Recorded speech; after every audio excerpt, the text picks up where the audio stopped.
in a competent offense. He will dominate in a competent offense. We are beginning to be blinded by the overall team's bad play and thinking everything is Carson Wentz's fault. Now, Carson Wentz is playing some of the worst football of his career. The worst football of his professional career right now. If you got a guy struggling, ask yourself this. Why is he throwing 45 times if he's quote-unquote struggling? In a one-possession game, how does Miles Sanders, third in average yards per carry, run the ball 6 times? What was it, 5 or 6 times? Why in a one-possession game? Why are you doing that? In a one-possession game, why are you going for it? On a 4th down, why are you doing that? I don't understand it. I don't understand it. Coaching coaching matters. In some cases, a brilliant football player or just a lot of skilled athletes can overcome bad coaching, but that is very few and far and in between. Last year, I'll break it to you down like this. 2016, we had a promising rookie. 2017, consensus MVP. 2018, coming back off an Achilles. Coming back off his knee surgery. 2019, one with basically nothing around you, showed you he was worth the money, overcame bad play calling. 2020, we asked him to do the same thing. It won't work every year. Playing with wide receivers who don't get separation, playing with a mix and match jumbled offensive line. It won't work every year. It won't. It just won't work every year. You know what I'm saying?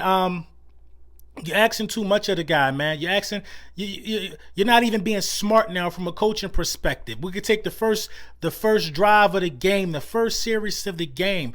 We can take a look at the first series of the game and see that the football IQ in terms of common sense is just not there. It's not there. It's not there. You get the Seattle Seahawks to jump into the neutral zone. You know what I mean? You start off with a 1st and 5. You throw the ball 3 times. Not one running play to keep the chains moving. You start off with a 1st and 5. And you don't run to get some... seeing the chains move is just therapeutic for offense. You don't get those 5 yards. You can run 3 times and do that. You don't do it. 2 drop passes on the drive. 1 bad pass by Carson Wentz, and you got to punt the ball. Starting the football game with 5 straight 3-and-outs, and your quarterback does not turn the ball over on those 5 straight 3-and-outs, and you keep punting after punting after punting, the offense is broke. The offense is broke. There's a problem with just cohesiveness, and quite frankly, what you're looking at as a situation is, listen, everybody want to come down on Carson Wentz. He looked like the only person that want to actually... Yeah. Lil Brunson back at you with the back at you, and I am the best reporting on the Eagles. Listen, you already saw it. The running theme right now is simply this. Why wasn't the energy the same? Why wasn't the energy the same when it was time to back up Carson Wentz? Well, I'm going to tell y'all this. I fought tooth and nail for a 5th-year quarterback last year. To try to change the narrative. That was my goal. That, Carson Wentz needs some things so he could play at a higher level. Nobody was trying to hear it. This fan base wasn't trying to hear it. The people that follow Philadelphia sports wasn't trying to hear it. Everybody said, bring Jalen Hurts in the game. That's what they said. They said, bring him in the game. Every week I tried to defend Carson Wentz. I couldn't even say he was bad until he was benched. When he was horrid. like 9 weeks prior to being benched. I couldn't even say he was bad. That was my stubbornness. That was me wanting to see that 2017 player emerge again. I got no problems with keeping it 100 about nothing. Now fast forward, Jalen Hurts shows one bad game in my opinion. You know what I'm saying? And now the sky's falling in Philadelphia and everybody wants off of the Jalen Hurts train. Because they was on it week 1. They went off of the Jalen Hurts train. The Jalen Hurts experiment. That's what it's an experiment. Oh, well, time to look for a quarterback. I just don't move like that. I don't move like that. It's ironic that, his worst game, he got the most passing yards in. It's ironic that his worst game this season, he showed the most. I mean, nobody's taking into consideration that this man has 7 starts. Do you know where Josh Allen was at his first 7 starts? They was calling him a bust. They put some pieces around Josh Allen. Now look at Josh Allen in MVP talks. The last 2 years, this year included, in MVP talks. They're going to talk about him being the MVP. Contender. The Bills are a contender. With a little development and a little patience. A contender. Look at Jalen Hurts' first 7 starts compared to Josh Allen's first 7 starts. Just look at the numbers. Take the face out of it. Take whatever you may think of the player. Just look at the numbers. Listen, man, it don't matter who the quarterback of the Philadelphia Eagles. If you're going to sit here and listen, I can understand why you would have a problem with me giving this much leeway and this much rope to a 5-year quarterback who I thought only had 1 bad season in Carson Wentz. But I'm damn sure not about to be moved or bullied off my position of giving a 23-year-old quarterback his opportunity to grow for the franchise that he's starting for. It don't matter to me that how many people say he trash after this 1 game. Nobody will change my mind but Jalen Hurts for me to give up on this kid. Young player under a rookie contract, what do you expect? Now, I know I take some shots at Zach Wilson. I take shots at, what's his name, Trevor Lawrence, Justin Fields, Mac Jones, only because I felt like my quarterback got more disrespect than all of them. But I'm here to tell you this. They all need development. They all need development. The NFL has changed from sitting first round draft pick quarterbacks, guys that were told they were going to take over. The NFL has changed. You used to draft your guy that you wanted to take over. You know what I mean? 2 years to a year before you wanted him to take over so he could sit back and let the game slow down with him. That changed. And I saw Mark Sanchez talking about this. That changed somewhere around like 2008. Now when you draft somebody as a high draft pick, they got to start. Day 1, they got to start. Matt Ryan came in, started immediately, had success, and everybody thought that was the blueprint. Was it Matt Ryan and Sanchez? I don't know. Everybody thought it was the blueprint. Some guys need to sit down and let the game process. You know why Jalen Hurts is farther than Trevor Lawrence, in my opinion, and further than Zach Wilson and Justin Fields? Because he had that year to let the game slow down for him. But this is still his first game action in the regular season. Some things he got to adjust to. And I am going to ride for my quarterback. He's young, 23 years old. He got to show me he bad before I can say he bad. A lot of y'all just been simply waiting for this opportunity to say this man is bad. Y'all been waiting. Y'all couldn't wait. And I knew he was bound to have a bad game. He was bound for it. But the heart that the kid got and the work ethic, I still believe he's going to turn it around. I'm still riding. I am still against even talking about getting another quarterback. At some point, the Philadelphia Eagles and the fan base got to understand this. You got to finish your food. Nobody can finish your food for you. It's irresponsible to just be drafting these players and not trying to develop them. It's irresponsible. Now, I understand if you don't got it, you don't got it. But you don't got the right to call a kid's name and don't want to work with him. It's still a kid coming out of college. It's still a kid. You tell me the quarterback who didn't sit down just came right out of the league, right into the offense and went somewhere and really did something. You tell me that dude that was a day 1 starter, didn't sit and learn the game from nobody, just came right in from college and was prolific right away. I'll wait.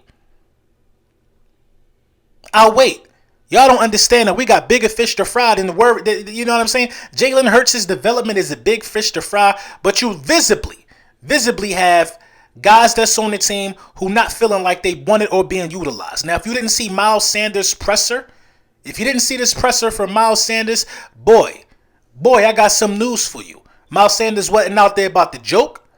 Miles Sanders wasn't up there about to play no games. Miles Sanders was going to, he ain't want to say it. He know what they wanted him to say because everybody knows what's really good with the Miles Sanders situation in Philly. Now, this predates what you just saw.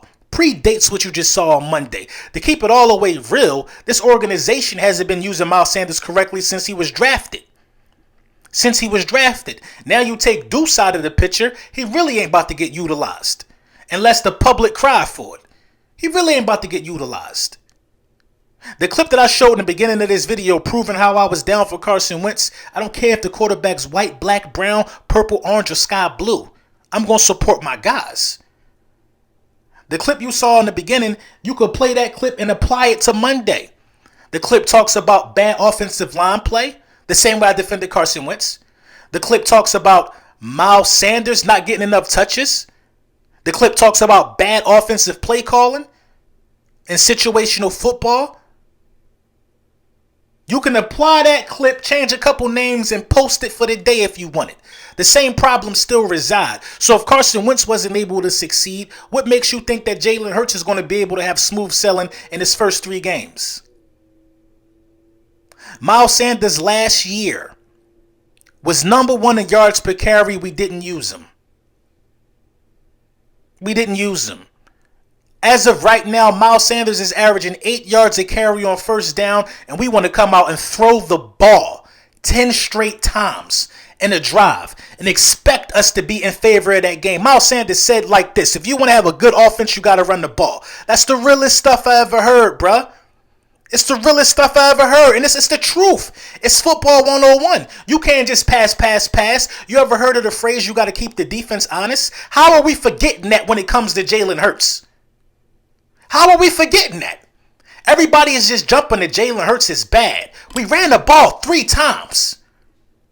We ran the ball 3 times with an offensive line that's missing 2 starters. Now you missing 3. Say Amalu's out of there. You put a banged up offensive line in position to pass block on 78% of the snaps.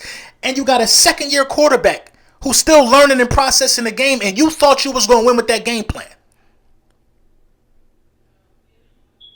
Can't be real with yourself. You can't be real with yourself.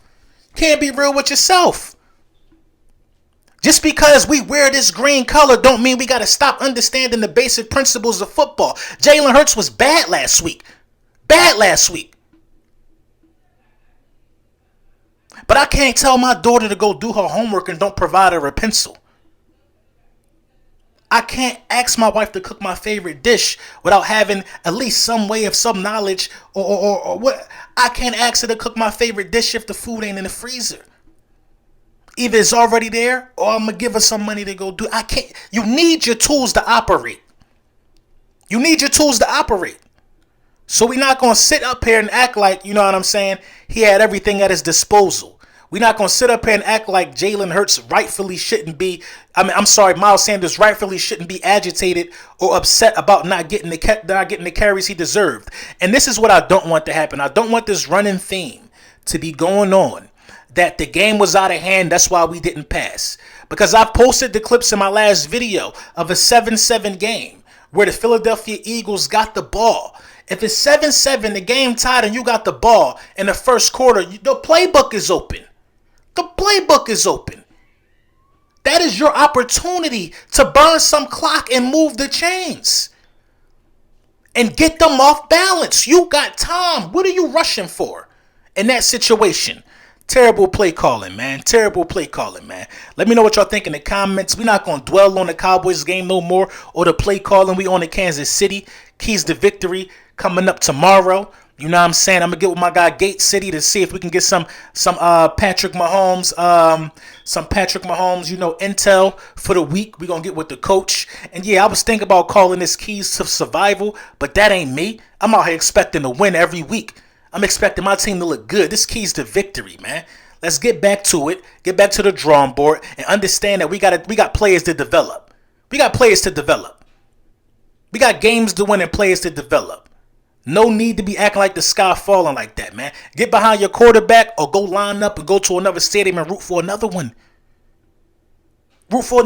Y'all know 7 games ain't enough to say that he ain't it. And his 7 games are more impressive than a lot of dudes in the NFL. So I got my money on Jalen Hurts. Let me know what you think in the comments.